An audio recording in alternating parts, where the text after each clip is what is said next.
Well, good morning, everyone. Good afternoon, good evening, depending upon where you're dialing in from. We're delighted to have another installment of the Institute of the Americas Energy and Sustainability Program's webinar series. And for those of you who've been following the Institute the last few months, you know that we've been increasingly trying to understand and weigh in on the policy and investment developments surrounding lithium in Latin America, and particularly what's the so-called lithium triangle, the large resource base that's located in, they call it a triangle given the geographical location of the northern parts of Argentina, Chile, and southern Bolivia. We're really pleased to have with us live from Australia, and we're delighted that she's able to join us this morning, Emily Hersh, who's the managing partner at DCDB Group. Emily, good morning, or Hi, good evening, good morning. I should say. Right, we're really on the cusp here. Can you hear me? Yeah, coming in loud and clear. Excellent. Well, we're so glad that we're able to organize this. For those of you who tried to join us last time, you'll know that Emily is a world traveler, and last time the internet gods, or I should say the internet gods of China, did not allow us to have this come through. But today, coming through loud and clear from Perth, Australia. Let me just quickly introduce Emily, and then I'll let her get right to it, because she has an amazing presentation to help us what she calls demystify lithium, and I think that's a much better way of describing it than the title we put. So we'll let her help us demystify it. But just so you all know who she is, like I said, she's the managing partner at the DCDB Group. She's based in Buenos Aires.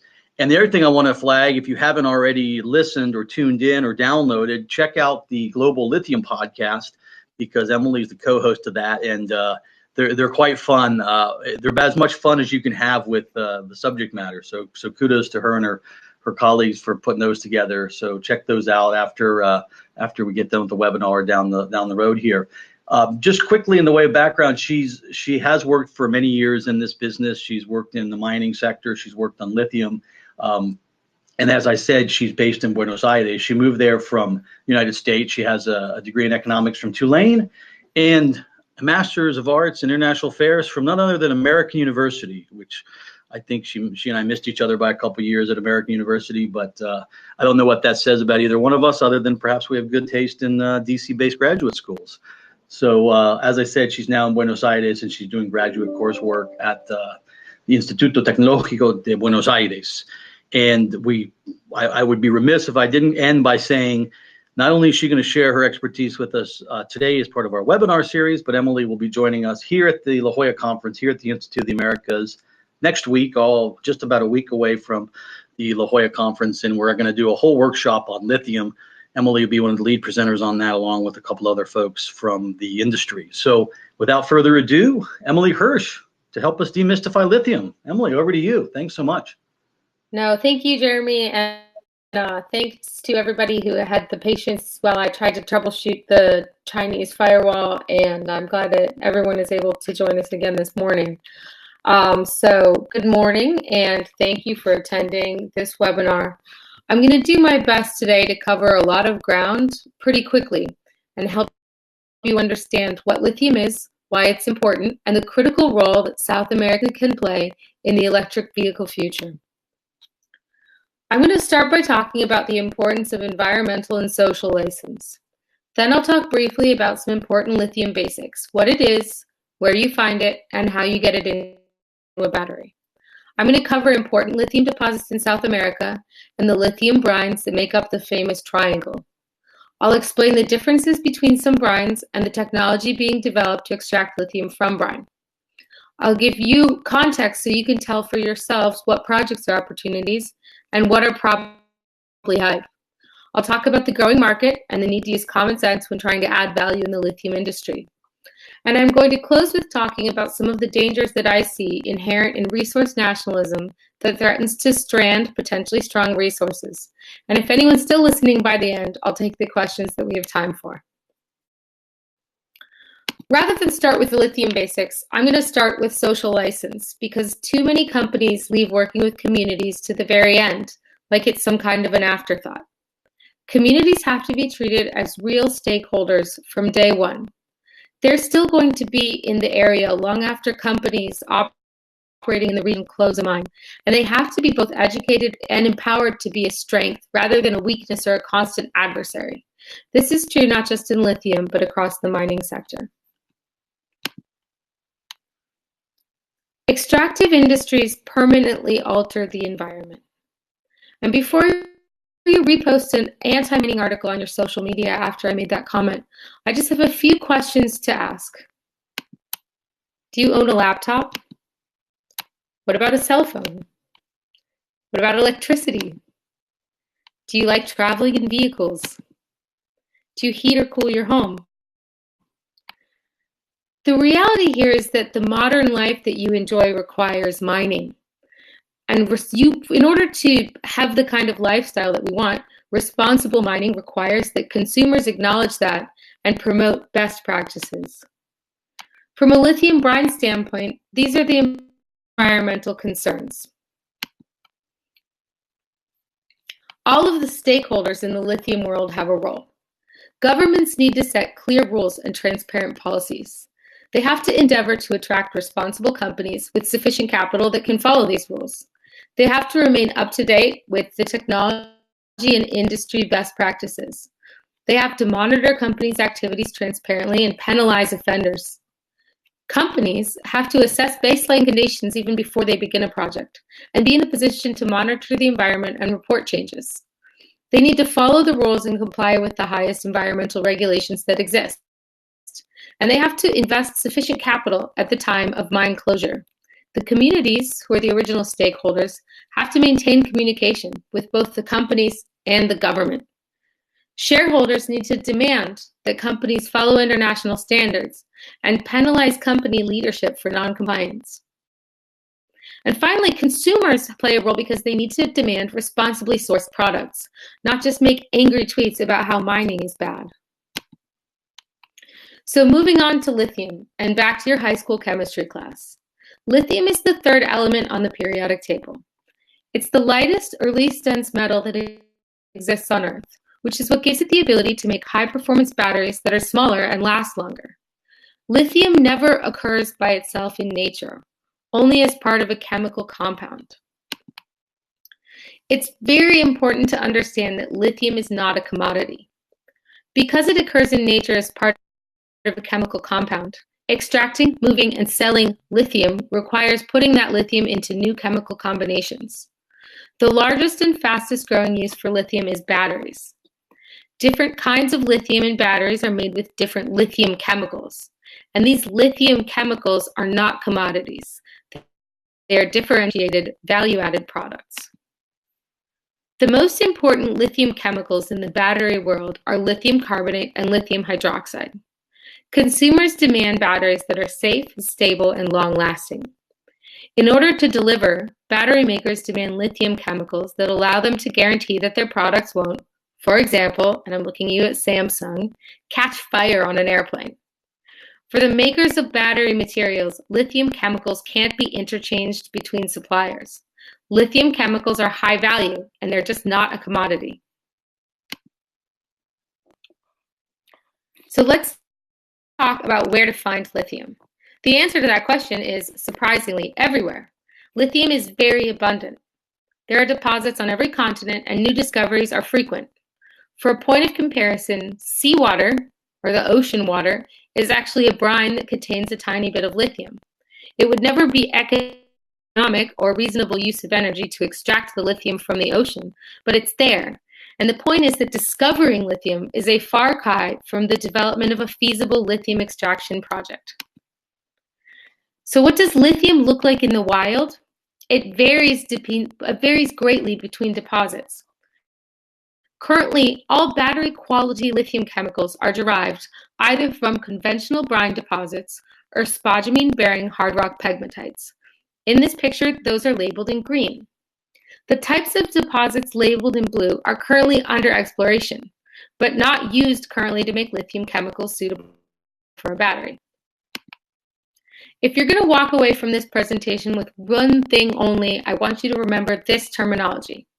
To understand mining projects, it's critical to know the difference between the words deposit, resource, and reserve. A deposit means you know that there's lithium there. A resource means you know how much lithium the deposit contains. And the word reserve means that the technology and the costs to extract and commercialize that product are feasible. In the lithium triangle, Argentina and Chile have reserves. Bolivia just has a resource. Today, production and reserves come from these two categories, and that's it, all over the world.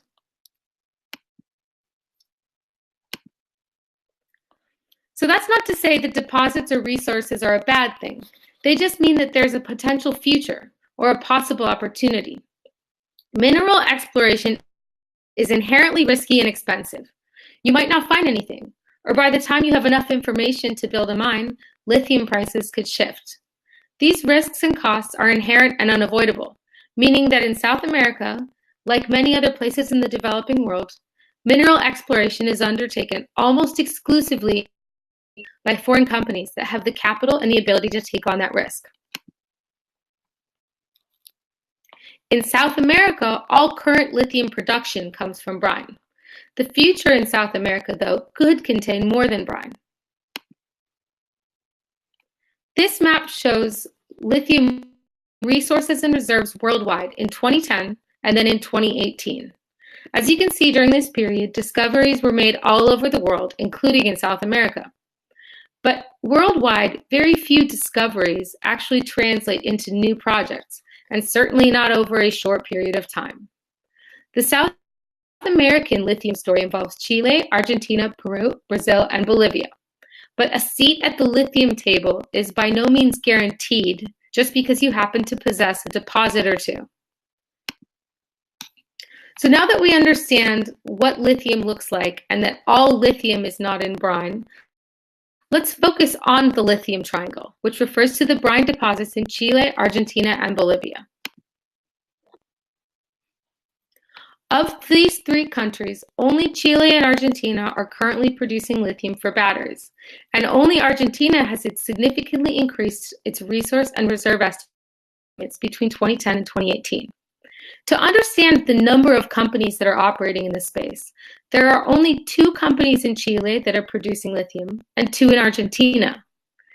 In the brine world, there's only been 1 new producer in the past 20 years at all. When we're talking about the lithium triangle is easy to do, building real projects is extremely difficult. And without investment and scientific development, the lithium in the triangle will remain observed and under the ground. So the lithium triangle is made up of many different deposits. Some are bigger than others, and some of them have a higher percentage of lithium contained in the brine. Understanding the difference between 2 brine projects is more complicated than the size or percentage of lithium. In order to produce a battery-quality lithium chemical, you have to remove the impurities that would make the battery unsafe. This graph shows how 2 important impurities affect the cost of processing brines.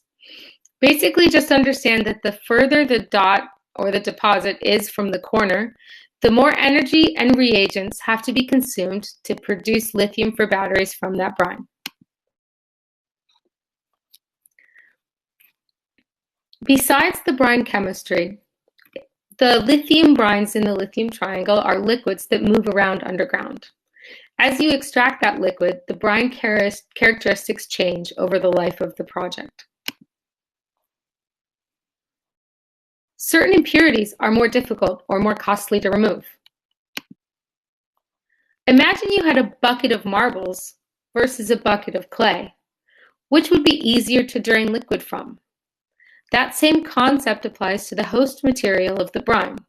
In order for the liquid to be able to flow out of the salar into the surface, you have to understand the permeability.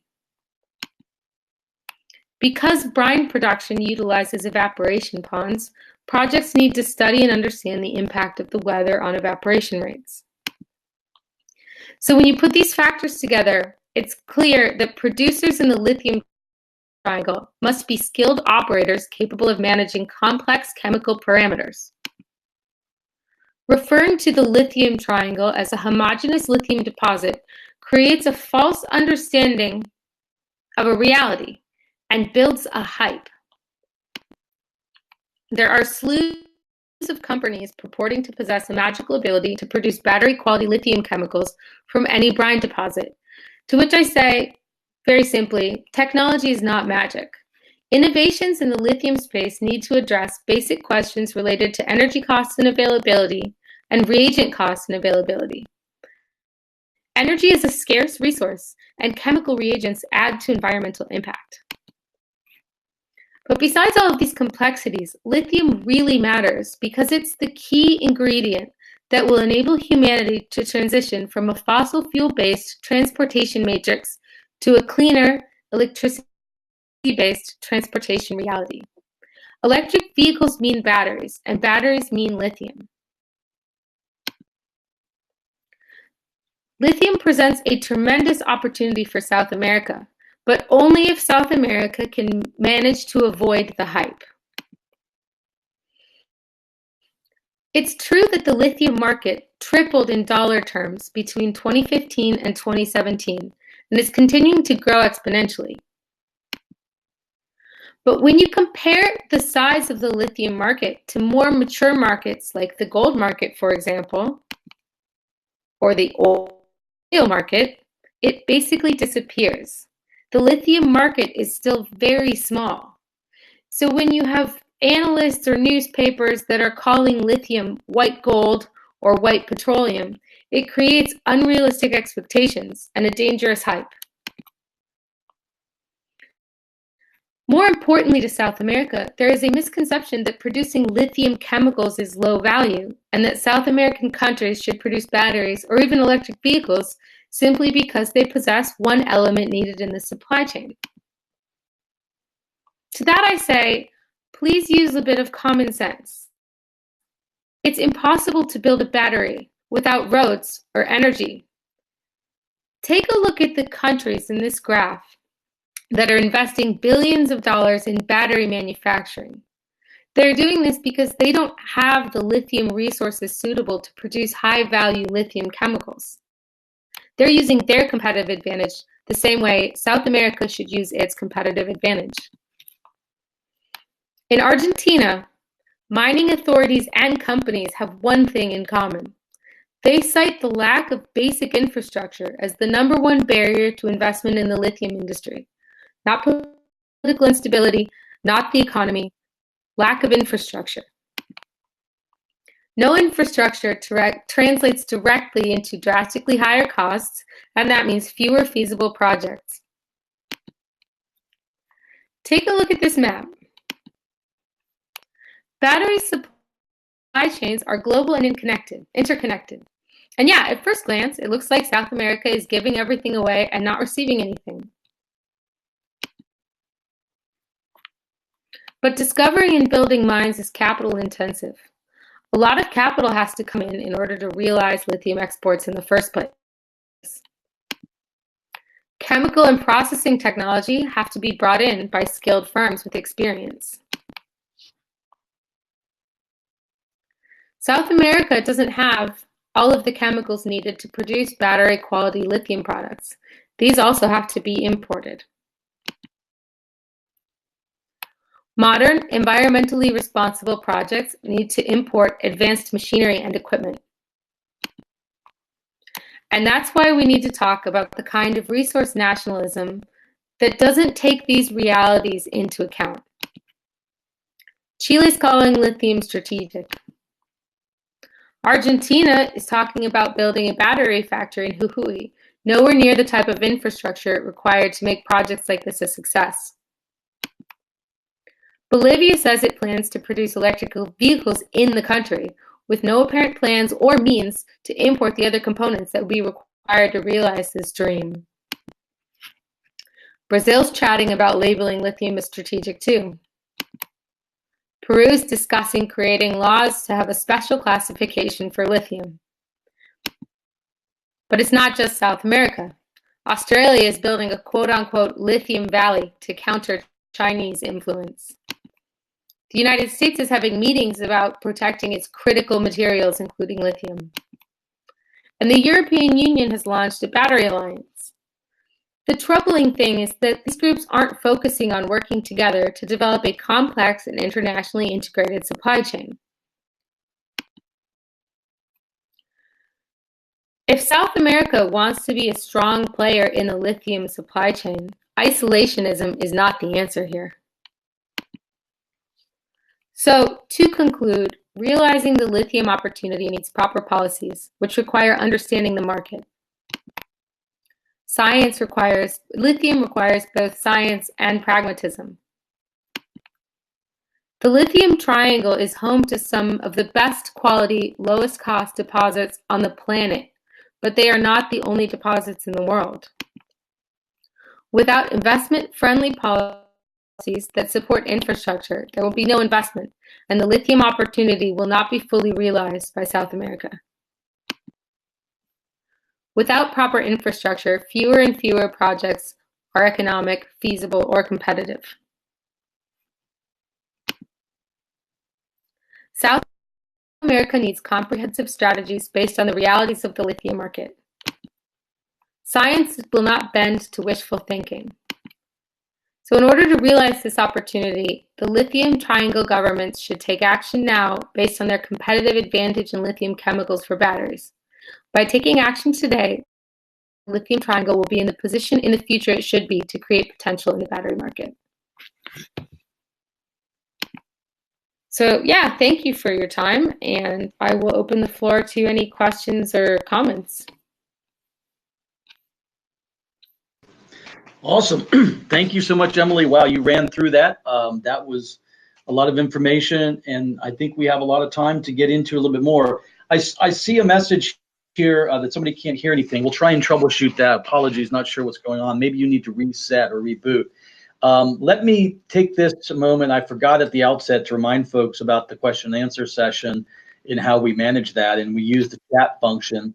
So if you just notice where I've written the word question, if you would like to pose your questions there, and we'll get those and have Emily respond, and of course any comments as well. So a lot of things to get into. Can I start by let me ask you a basic almost question of ignorance here. There was a couple things you mentioned about how a lot of discoveries have not really translated into commercial developments, and then I think you said there was only one new producer in the last 20 years. I heard you talk a lot about infrastructure, but there's got to be more to it. What is constraining the fact that there's only one new producer and that very few discoveries have been translated into commercial projects? It's money and infrastructure. I mean, the thing to understand about mining exploration work versus building a mine or building an extraction project is that to do exploration work costs in the tens of millions of dollars a year. To build a lithium mine costs about $500 million. So it's a $500 million investment. And because the market, I think a way to understand that from a financing standpoint is, because the market is growing like this, but the types of people who write $500 million checks have rules about how they invest based on a market that's this size, right? So there's a lack of capital, A. B, since the market is very new, the capital allocators don't know how to distinguish between projects. They don't know how to identify a good lithium project. I think that my focus on infrastructure comes from the fact that from the South American actors' standpoint, and especially if you're the governments or an influential person in these countries, you can't change the fact that the market's small, and very few people are walking around with a $500 million check that they have ready to build a lithium extraction project. But what South America can do is focus less on ideas like building an electric vehicle factory on a mountain where there isn't a road, and more on putting a road on that mountain.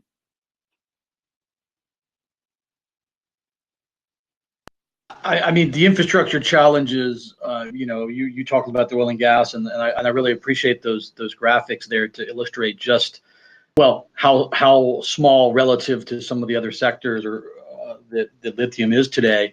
And what's the big challenge? For example, Vaca Muerta in Argentina. The big challenge continues now to be, efficiency gains, reducing costs, but really that means infrastructure and the ability to move the molecules to market. So the infrastructure is a huge issue. There's a couple questions here. Let's get to them. There's one that says, will these expectation productions cover the electromobility industry? And I think what's meant there is we've seen a lot of different, let me add to this. We've seen a lot of different projections of demand growth for electric vehicles, right?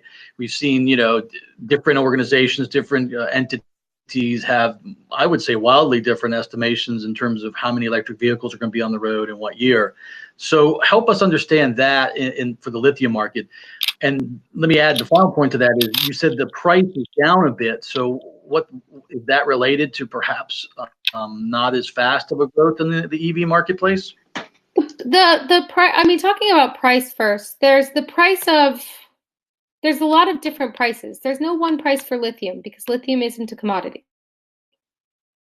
So what you've seen is, we'll talk specific projects, right? In South America, or in the lithium triangle, you have 4 projects that are producing lithium. In Argentina, you have 2, Oro Cobre and Livent. Livent sells into the battery industry. Oro Cobre doesn't, because their product isn't good enough to go into a battery. So you see 2 very different prices. Lithium prices reached, there was a definite shortage of lithium chemicals in the market about 1.5 years ago, and prices spiked. But now they've come back down to between, I would say, between $1,100 and $11,000 and $14,000 or $15,000 a ton for battery grade lithium carbonate. That's still a price that's giving good margins to producers. The price, I would say the volatility, but I would say what spooked investors more is there's a lot of very high profile failures where $1 billion+ have gone into a lithium project that then didn't advance. Because the market is so small and the market is so new, there's no one out there who has experience building 100 of them. And because the deposits differ so much from deposit to deposit, there's just more uncertainty. There's more risk. When it comes to, I wish I could pull up another, I can't share my screen because I did a presentation today where I talked more about the market. I believe that around 2025, there will be a slight undersupply, or essentially supply will be slightly lower than demand for lithium chemicals. But I think it's more the fact that it's a new market and there's a lot of uncertainty, and people want certainty, right? And what that means is that they don't want to put their money into a project where someone is honest about their uncertainty. They'll rather put their capital towards a project where a principal makes promises to them that they can't possibly be certain of. I think that when it comes to the demand side, right? Most analysts are pretty comfortable with a penetration rate for electric vehicles of around 15 to 25, 18 to 22% by 2025, which results in a lithium market that needs, million tons LCE. 100,000 tons LCE. And so I don't think that the worry is on the worry is not on the demand side. The worry is on the oversupply side. And that oversupply worry comes from this idea that since so many new lithium projects have come to the front of the pack in the last 8 years, if you sit down and add up every single lithium exploration project and say how much lithium are they going to be able to produce, then you come up with a crazy number and believe that the market is going to be wildly oversupplied. But if you work in the industry and you see how many of these projects never get the financing they need, even with the financing they need, don't move forward, you'll be in the camp where you don't think that's going to happen. So we're still, yeah, again, the market is a new market. It's in development, so it's very hard to make. And then you keep, rightly emphasizing this isn't your traditional commodity. Not that helps. Commodities are by their nature volatile, but I think everything points to the fact that there's a bit uncertainty as to what whether it be price, whether it be exact market size. What about, and let's pivot then to technology, because there's a question here that says solid state batteries will use lithium chloride. That technology is feasible? Question mark. Talk a little bit about the technology. You explained that a little bit, but perhaps delve a bit deeper. Solid state battery. A solid state battery means that rather than, so in the current lithium ion batteries that we have, you have your lithium goes in the cathode, which is the positive side of the battery. And it goes with a nickel, cobalt, manganese, or a nickel. It goes in the cathode, to not overcomplicate this. And then you have the anode, which is made out of graphite, and the electrolyte, which is a liquid. A solid state battery would essentially get rid of the graphite anode and replace that with a thin lithium metal anode. And what that would enable are batteries that are essentially 1/3-ish, 40% of the size of a battery today, which would enable, a 3 times as, powerful, or 3 times as distance permitted per trip. Solid state batteries have other challenges besides the lithium metal.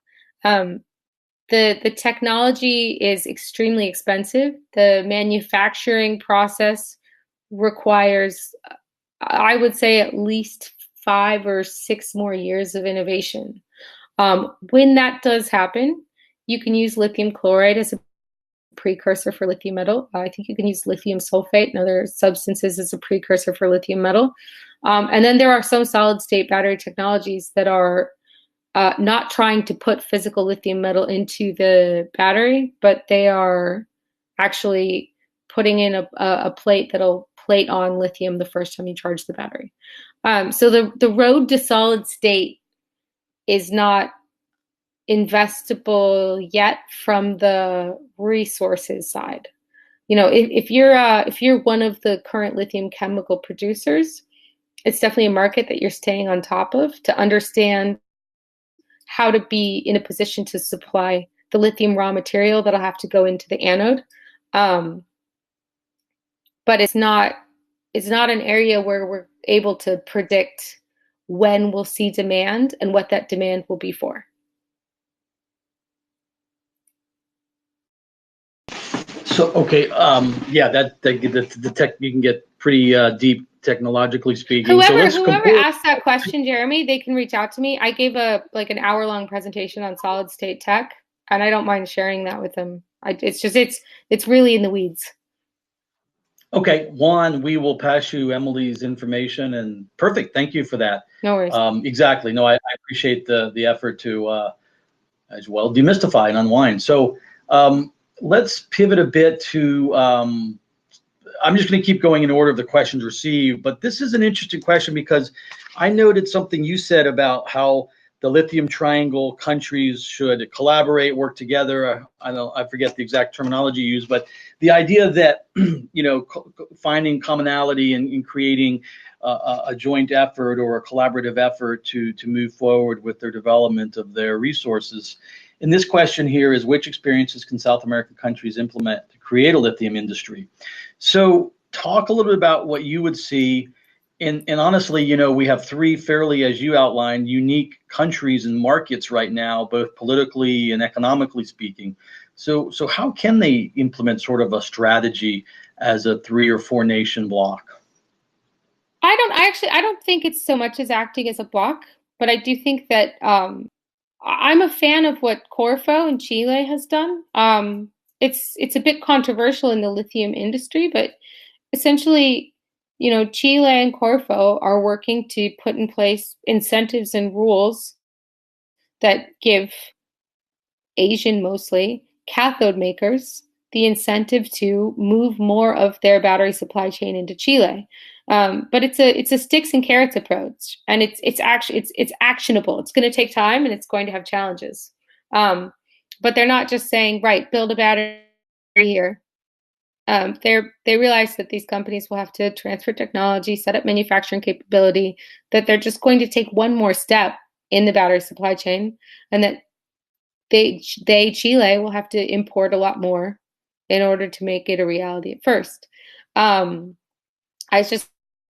counsel pragmatism, and a need to understand that if you want mining practices and you want extraction practices that are the most environmentally friendly, the most sustainable in the world, that means in most cases importing technology from multiple countries and working with the best players in the world.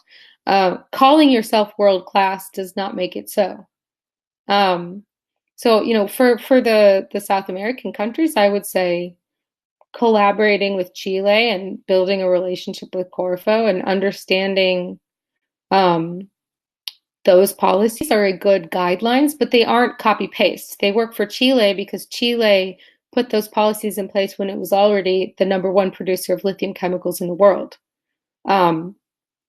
You can't build an industry based on that. But I think that beyond that, the government officials and the people in positions of making policy or working on these laws or regulations need to make sure that their people understand the industry, which means going out to other countries, going and visiting battery production, going and visiting battery materials manufacturing in other countries, and really learning so that when you come back and try to build a model in your country that works, you aren't just basing it on theory.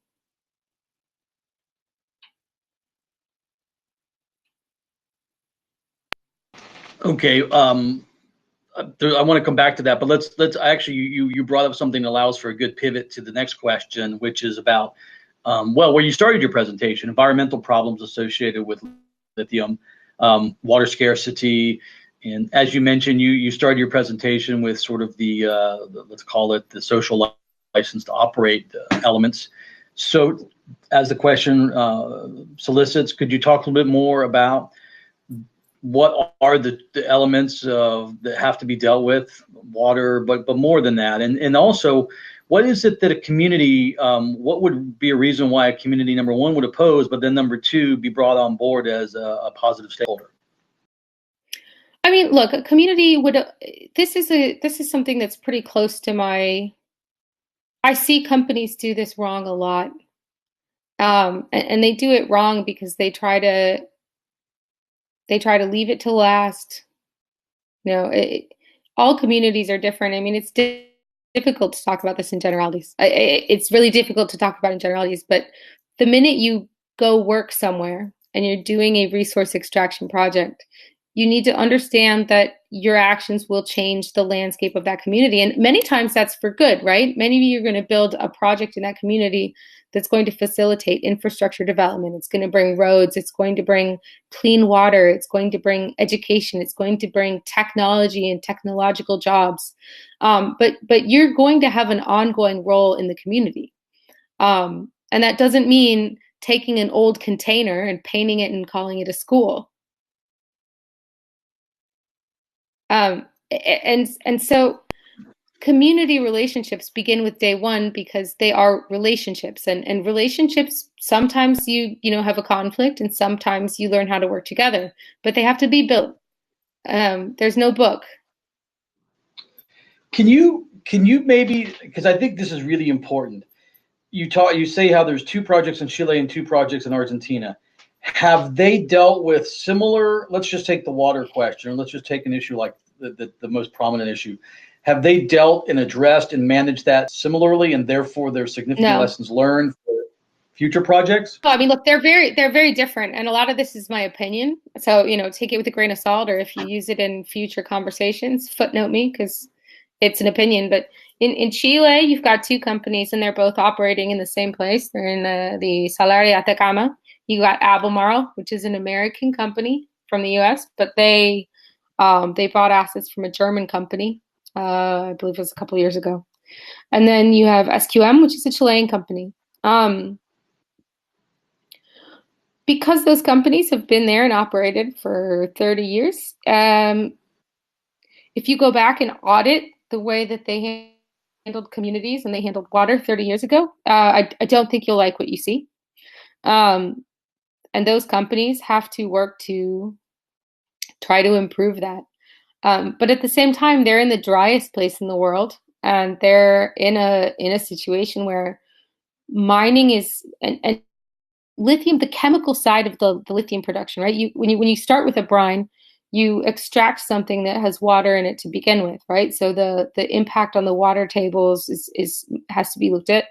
But then if you're going to do the chemical process, or you're not just going to export brine, right? You want to create a lithium chemical, you want to make lithium carbonate, you need fresh water. And fresh water is a scarce commodity in the desert.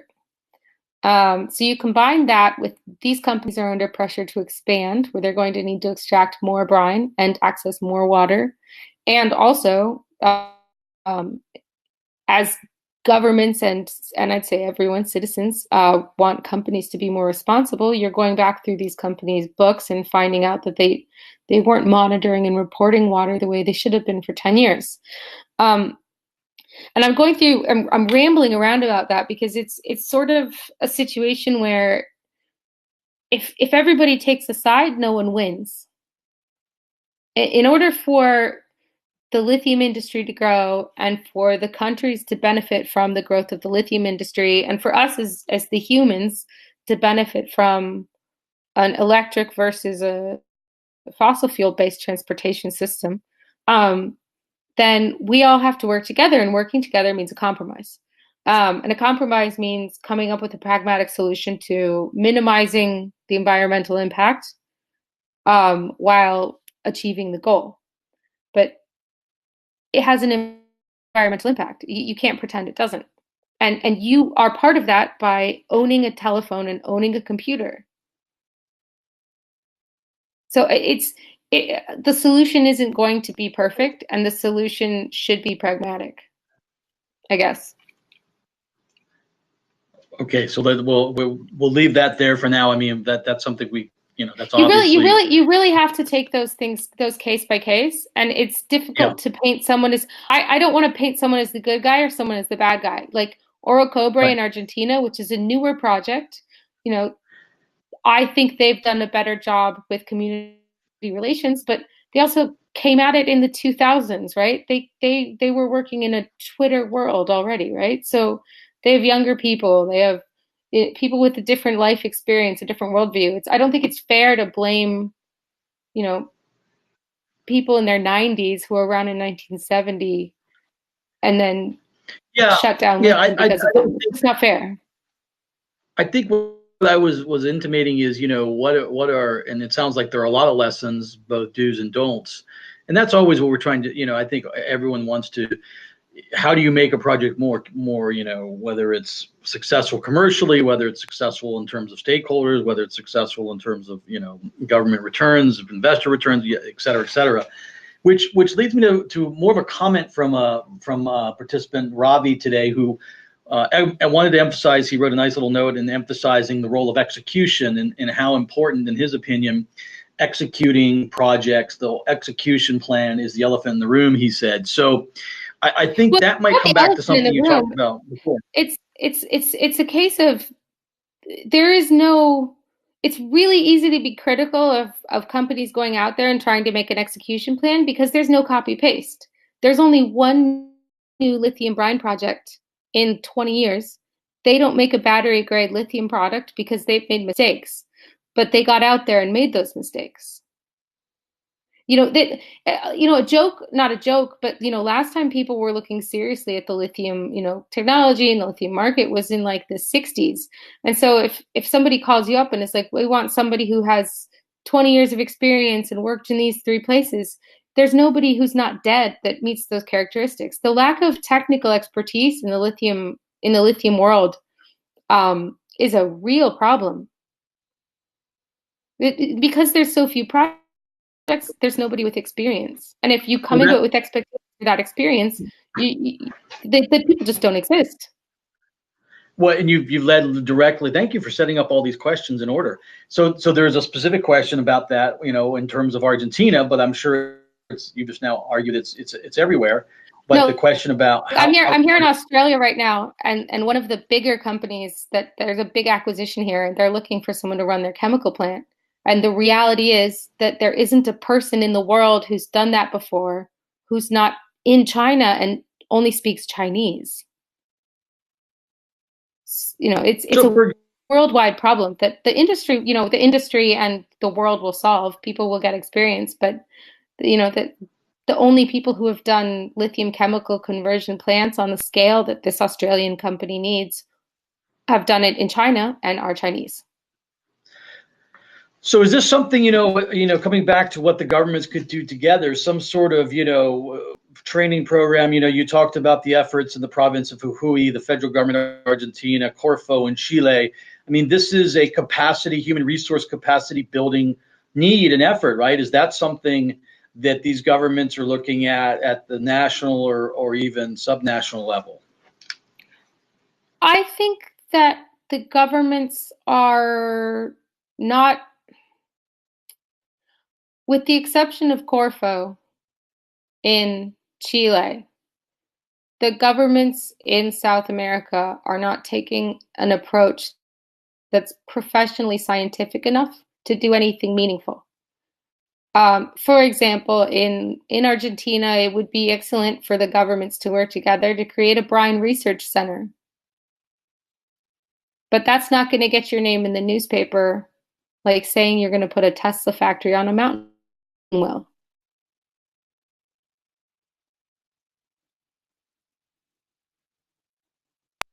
All right. Well, I've taken note. Brine Research Center. We will we'll put that on the agenda for the government of Argentina. No, I mean, I think it's, joking aside, I think it's a good point. There is that element of the quote unquote value added. It's a historical rationale in Latin America when it comes to extractive industry because of the centuries of issues around resources being extracted and rents being lost to other markets, let's just say. So we're running out of time. Thank you all very much. This is fantastic. I can't even keep up with all the questions coming in. Let's just throw this one at you.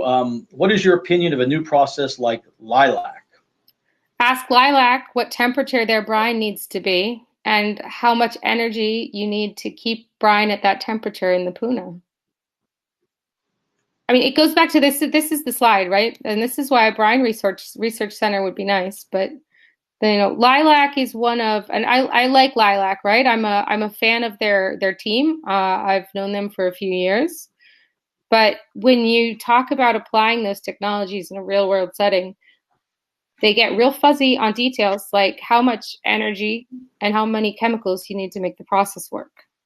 And on that one in particular, I'm fairly certain the brine has to be between certain temperatures to go through the membranes and work for the process to work. And when you're at 5,000 meters in a temperature that goes really hot during the day and really cold at night, that means a lot of energy. And in our current energy matrix, a lot of energy means a lot of diesel. So you're burning diesel at altitude to heat brine. Yeah. So, okay. So we'll leave that there. That's fair enough in terms of development and commercialization of technology. Here's something I think that is important, and we've talked a little bit about it. You've talked a little bit about it. Is the supply chain. And I just lost the question, but it was a question about supply chain, how to improve the supply chain of the lithium industry. So what can be done or what is being done on the supply chain side?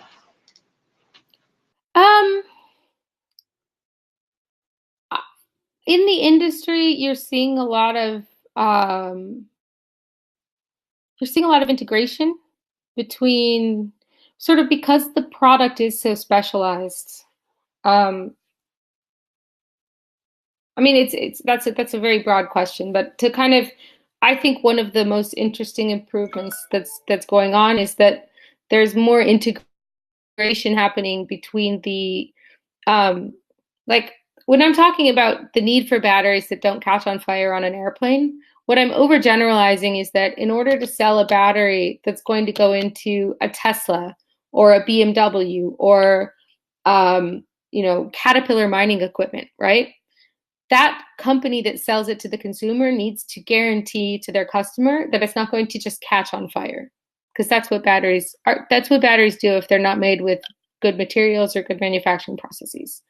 And so when you've got battery makers who are having a 3 to 5 year plan of wanting to get their product qualified into that top tier of the battery supply chain, you have those players in the industry more willing to develop long-term relationships with their raw material providers to begin that qualification process.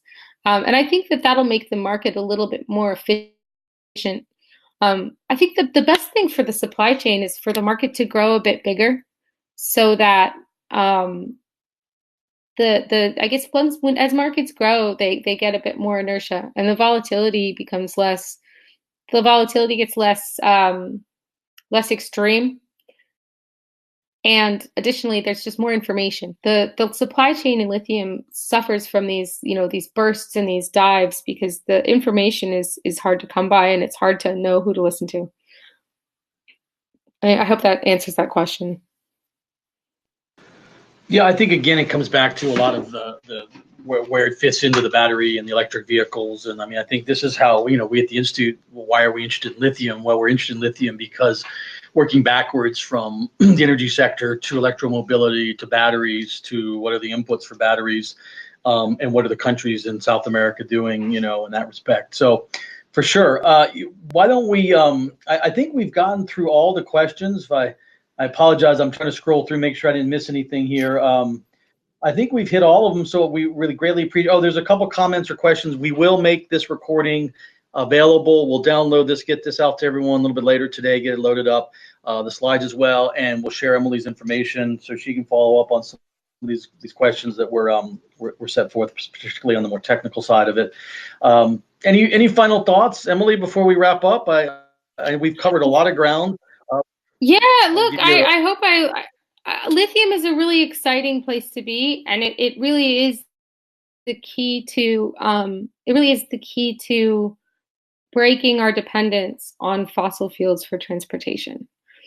There's a lot of opportunities, but there's a lot of hype. But it's easy enough to tell the difference if you take a step back, calm down, don't pick a side, because it shouldn't be an argument. The lithium battery development should be something that brings people together and unites people, because it's an international, global supply chain already, and it's something that I think that we as a society, the global society, will be better served by realizing how great it is that we live in a day and age where these types of technologies are on the cusp, and working to understand and learn more every day, rather than dig in and have a conflict over what we think we know. I've been doing this for 5 years now, just in the lithium space, and I love to take on new topics within the lithium industry that aren't things I'm an expert in, because there's just so much to learn, and there's so much possibility. But in order for it to be realized, it needs people to develop expertise and to communicate and work together. I think that's a great place to stop. We will thank you. Thanks again, Emily Hersh, joining us and sharing all your thoughts and insights on lithium. We look forward to continuing this conversation, not just with Emily and here at the La Jolla conference next week, but as part of our energy transition initiative here at the Institute of the Americas. We definitely are going to continue to look at, and I really like the way something Emily said earlier, EVs mean batteries and batteries mean lithium, because that's exactly how I would suggest we at the Institute are getting more and more involved into it, working from the energy sector, the electromobility, back into, well, where are those components coming from and what do they mean, and particularly for the region that we're focused on. I'll be careful about calling it the lithium triangle in to avoid the hype, but look, there is a lithium there is a lithium triangle for sure, but like given that all of South America isn't the lithium triangle, I felt the need to kind of use it as an opportunity to talk about No, what different deposits look like. I think the slides you shared with the relative size is something that really has hit home for me in the last couple of months looking at this. You know, if you take an offshore oil well, you know, a very complicated deep water offshore oil well, you know, it could be probably on the scope of one project in the offshore deep water business and the oil and gas sector of the entire lithium market, you know, give or take a few million. So, you know, the scale is important, and we look forward to continue to work together on this. Thank you, everyone, so much. We'll be in touch. We'll share the information and hopefully see a bunch of you here next week. Have a wonderful day. Thanks again, Bye, Emily. Jeremy. Thank you.